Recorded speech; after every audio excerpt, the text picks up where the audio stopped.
Section 1.3, Quadratic Equations. So techniques for studying quadratics. So the first technique is the square root property. So if you happen to have a quadratic equation that's in the form of something like some quantity squared equals something, then you should use the square root property. So if, let's say, x squared is equal to a, then x is equal to plus or minus the square root of a. If you're able to factor your quadratic, where the product is equal to 0, so you factor it where one side of your equation is 0, then you can use the zero factor property to solve for your variable and get your solution. Otherwise, you can use the quadratic formula.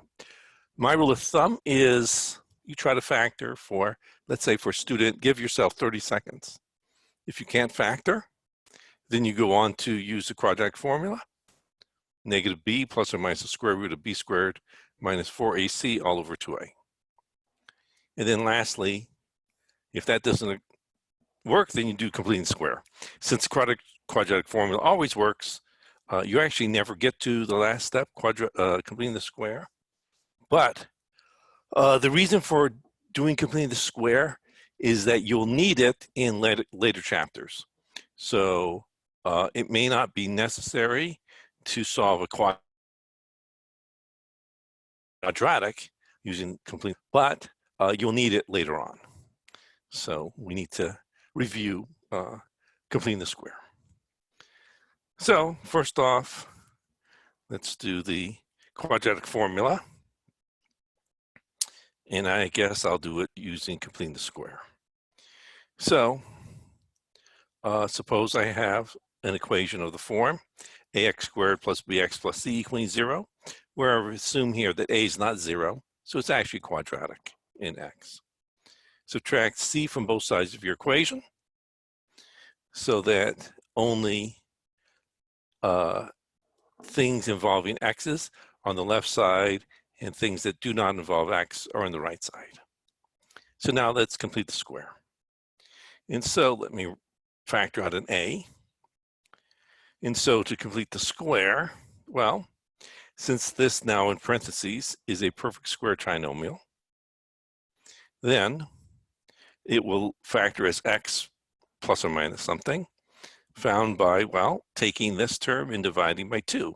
And so plus b over 2a squared, well, b over 2a squared is b squared over 4a squared.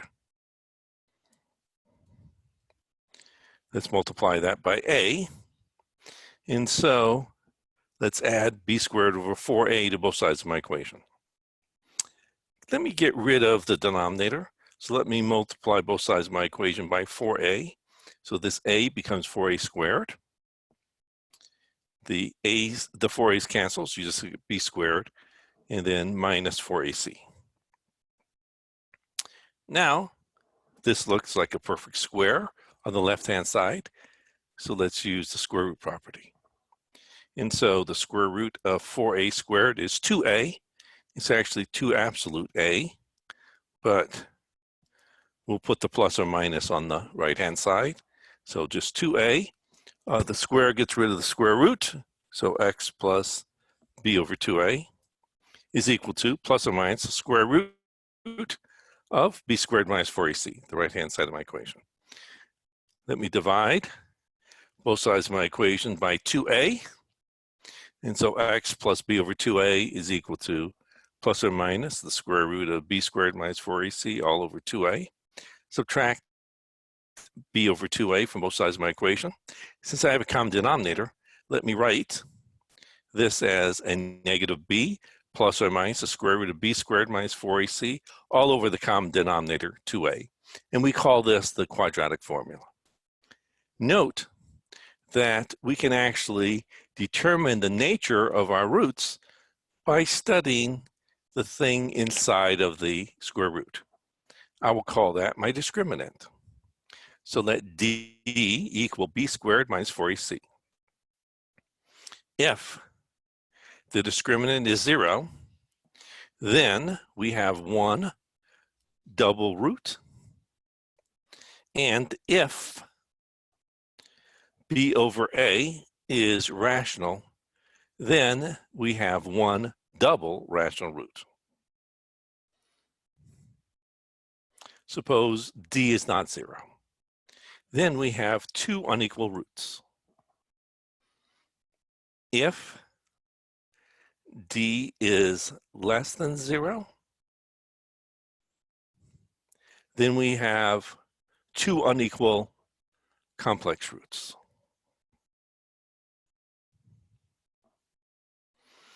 If d is greater than 0, well, let's see, is there a case where it would not be? Let me just think for 1 second. So suppose this is a complex number. This is the same complex number. Once you take its square root, yeah, these were.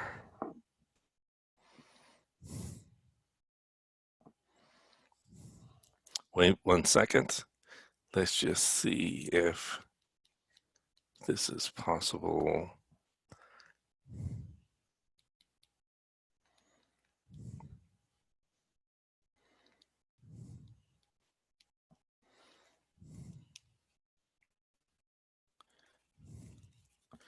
Well, I don't think it is actually, but okay, so next, if d were greater than 0, and if b over a is a real number, then we have two unequal real roots. If d were greater than 0 and b over a were a rational number, and if d is a perfect square, meaning that d is equal to d squared, then we have two unequal rational roots.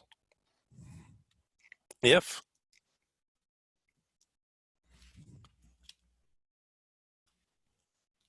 one second. Okay, no, it's fine. I don't know why it's saying it's not fine. Okay, if d were greater than 0, and if b over a is rational, but if d is not a perfect square, meaning that there does not exist a rational number d such that d squared is equal to capital D, the discriminant, then I have two unequal irrational roots. And they come in conjugate pairs.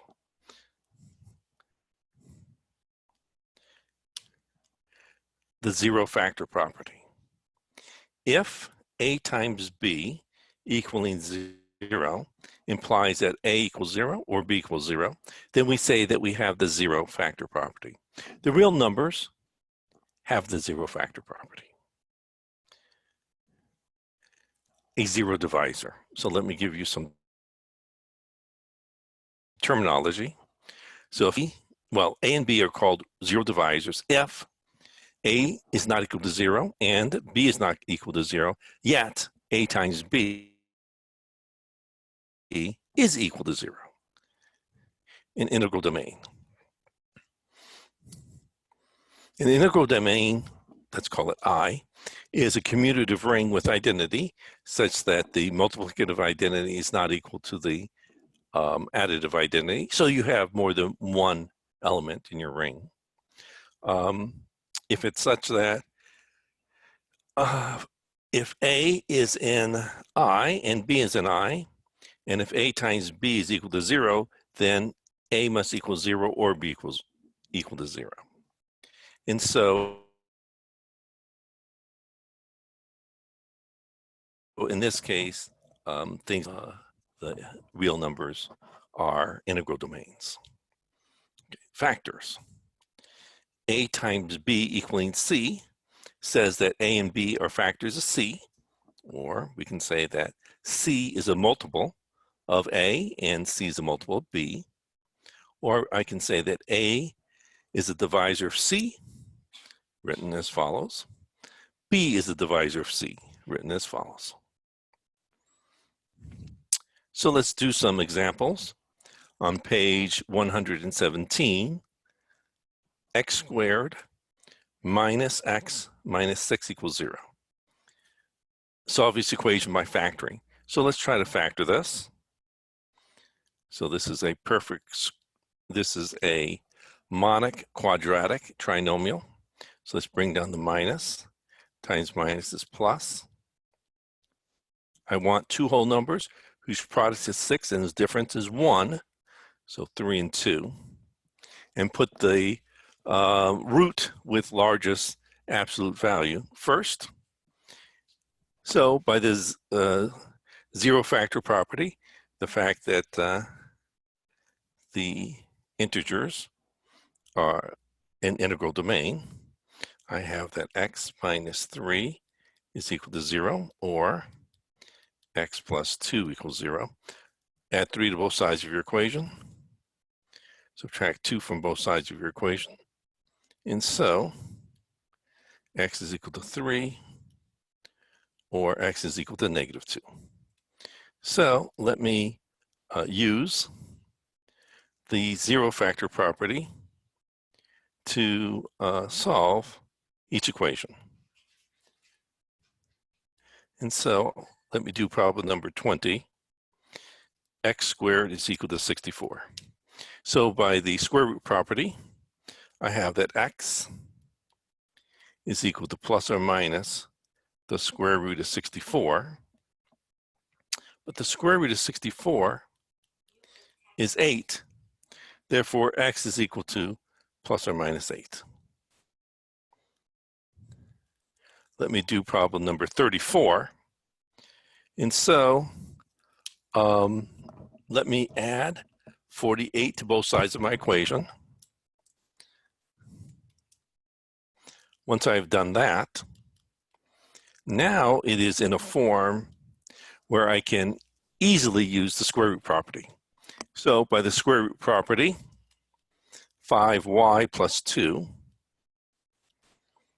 is equal to plus or minus the square root of 48. Let me write 48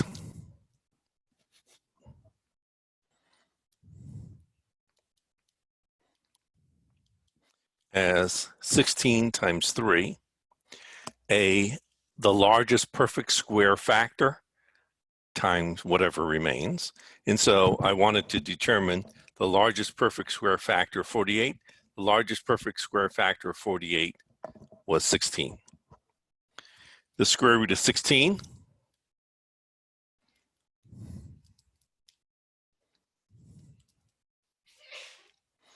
is 4.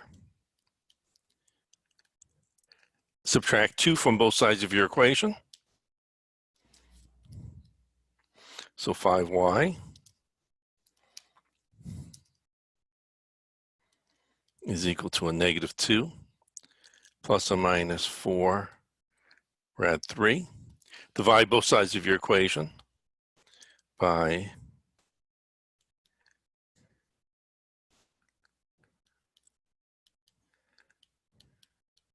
5. Oops. Divide both sides of your equation by 5. Let's try this again. So negative 2 plus or minus 4 rad 3 over 5. And so that's y. And that's your answer. Usually we like to write it in this form because this is very similar to the form that you will see when writing it using the quadratic formula. Let me do problem number 36.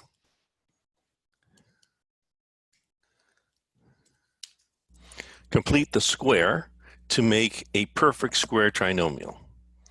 So this is an expression.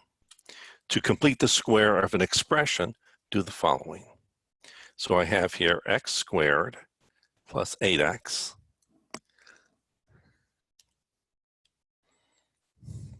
So now what I want to do is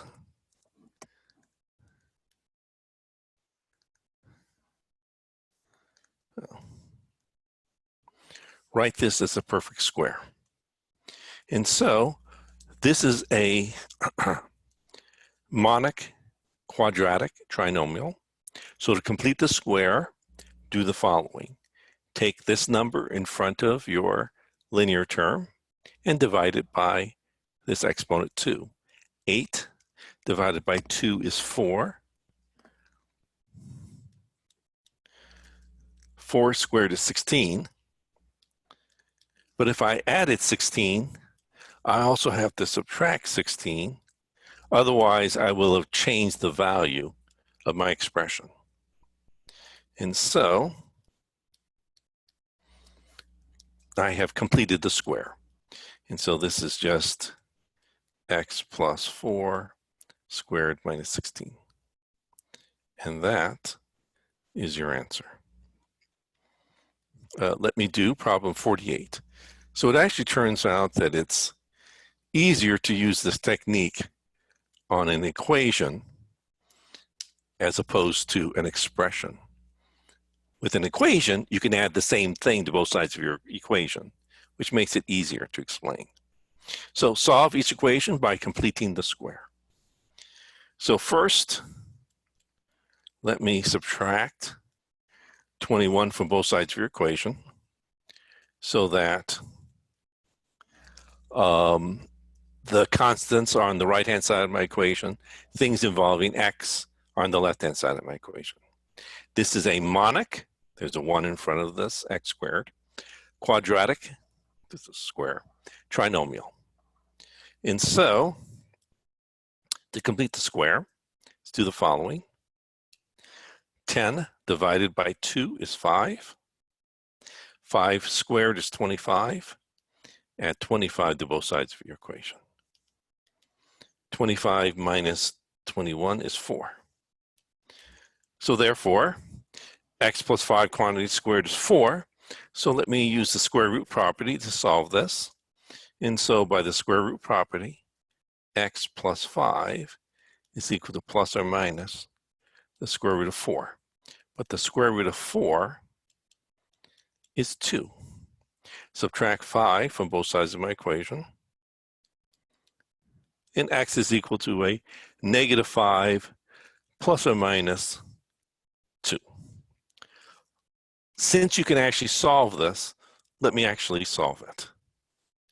So negative 5 minus 2 is a negative 7.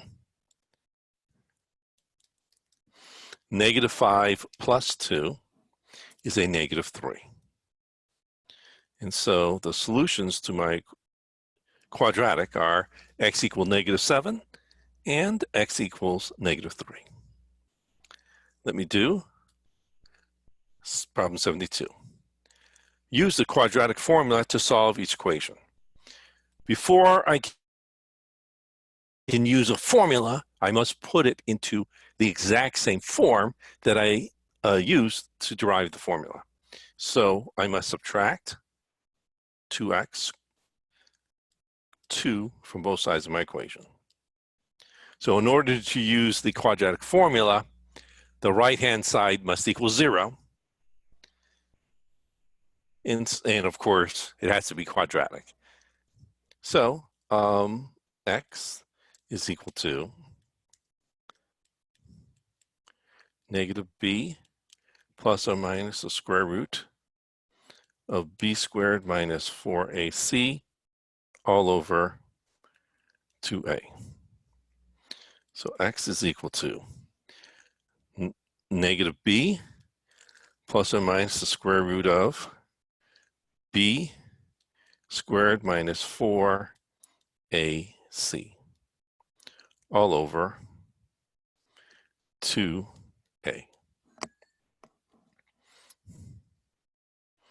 And so x is equal to 2 plus or minus the square root of Negative 2 squared is 4. Negative 4 times 7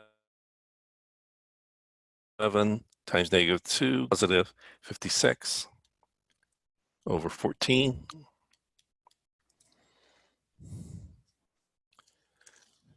Need a lot more space.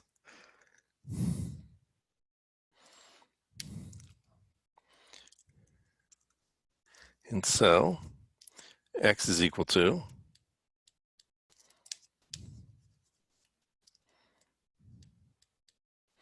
2 plus or minus 56 plus 4 is 60. Let me write 60 as 4 times 15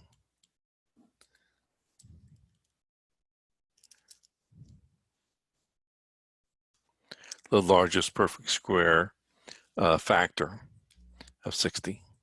The square root of 4 is 2.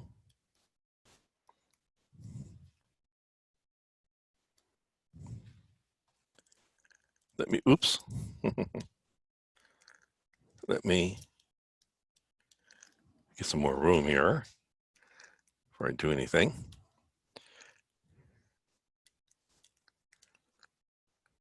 Oh, I didn't get a new page. Okay.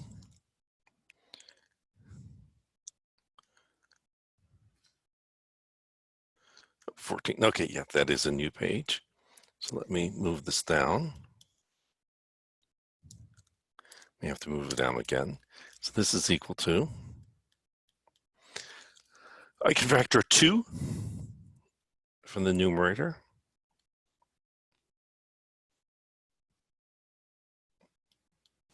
And 4 divided by 2 is 2. So I get that x is equal to 1 plus or minus rad 15 over 2. And that is my answer. Okay. Let me do problem 73. Solve each formula for the indicated variable. So h is equal to 1/2 gt squared. So I want to solve for t. Let me first get rid of the fraction. So let me multiply both sides of my equation by 2. And so I have here 2h equals gt squared. Divide both sides of my equation by g. And so t squared is equal to 2h over g. So by the square root property, t is equal to plus or minus the square root of 2h over g. And that is your answer.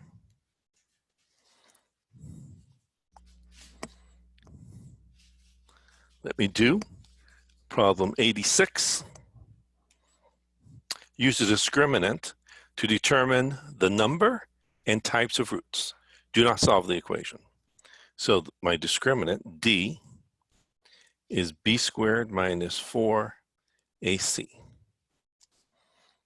And so b squared minus 4ac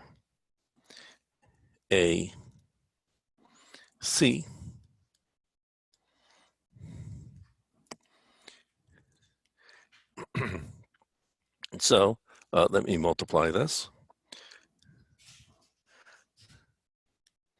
And so 42 squared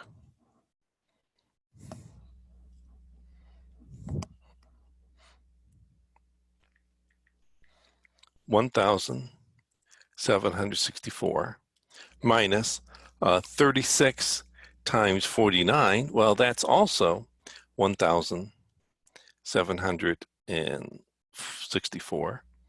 So d here is 0. Okay, so that means that we're going to have a single root, and So I have 1 double root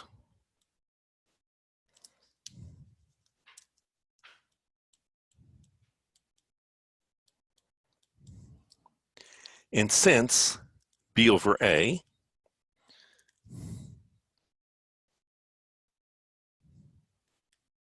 of 42 over 9 is a rational number, it's a fraction, then I have 1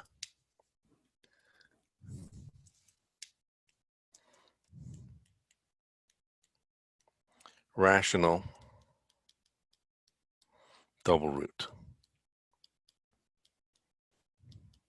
So the root that I obtain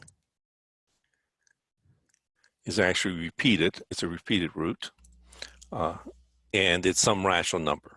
So it's some rational number that we repeat more than once. So that finishes off section 1.3, and that's it for today.